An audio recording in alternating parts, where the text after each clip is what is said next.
natin ang rounding off. So, 467, round it off to the nearest hundreds. Ano yung number natin na nasa hundreds place? 4. Ngayon, saan tayo titingin? Where do we check?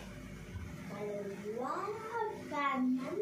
Alin? Kaliwa o kanan? Kanan. Huwag guluhin ang isip. Always remember, you look at the number to the right. So, yung number mo sa right, sino nga yung ila-round off natin again? Sino? Si 4. Kasi siya yung nasa hundreds place. Ngayon, titingin tayo kay kanan. So, si kanan, isipin mo, si 6, is it more than 5 o less than 4? More than 5. More than 5. Kapag more than 5, do we add ba dito sa ating ira-round off o hindi? Pag more than 5, mag-a-add ka pag more than 5. So, si 4 magiging plus 1 yan. Magiging 5. 5. Okay. Magiging 5. Lahat ng number sa kanan, anong mangyayari? Magiging 0. 0. So, therefore, pag ni-round off natin si 467 to the nearest hundreds, ang sagot ay 500. Naintindihan? O, balik. Isa pa.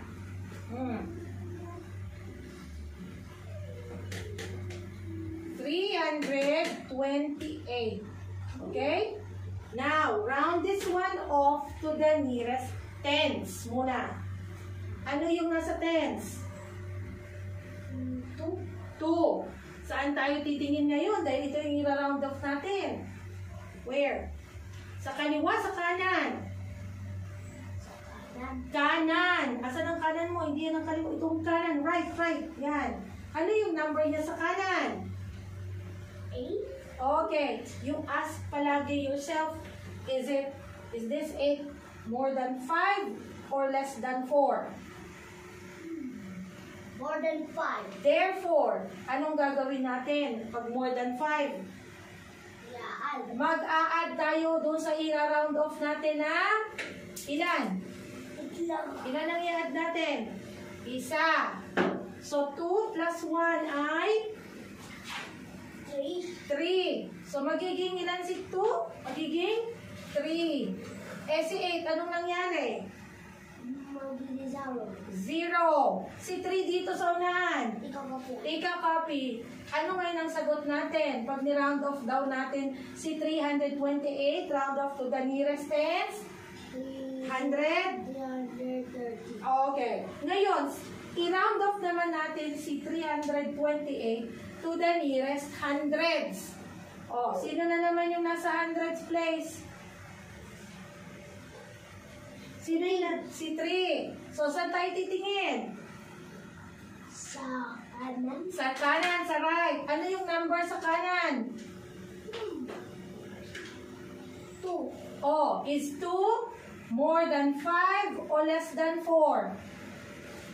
Less than 4. Therefore, pag less than 4, nagdadagdag ba tayo o hindi?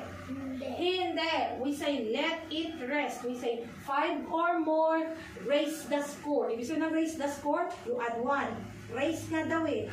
Pag 4 or less, let it rest. Ibig sabihin, don't touch. Okay? Don't touch.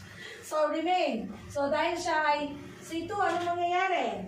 Magiging 0. 0. Si 8? 0. 0 din. Ganyan lahat ang